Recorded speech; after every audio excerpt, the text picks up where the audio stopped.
Ever wondered how the stores seem to know exactly how much money your purchases are worth? Today, we're diving into Google Tag Manager to learn how to send crucial purchase data, like the final amount paid, to your analytics platforms. First, let's set up a data layer variable in Google Tag Manager. This variable will hold the dynamic value we need, like the purchase amount. To do this, create a new variable.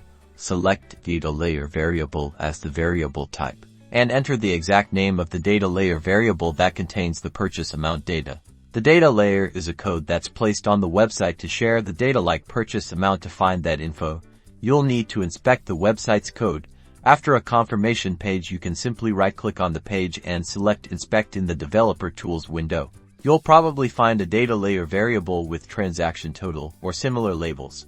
Next, we need a trigger. This tells GTM when to send the data. Create a new trigger and select Custom Event. The event name should match the one you find on the confirm page you inspected previously, typically with labels like Purchase or Transaction Confirm.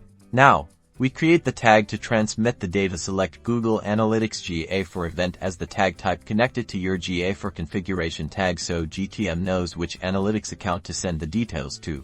In the configuration, select the purchase event. Click on the event parameters selection and find the value or revenue data point, depending on your interface, and add the data layer variable you set up previously. Finally, submit and publish your changes. That's it. You're now sending purchase data to Google Analytics. Over time, your analytics platform will show you invaluable data on revenue, allowing you to fine-tune your campaigns. With this knowledge, you'll be equipped to boost performance and gain a serious competitive advantage. That is why this is #GTData.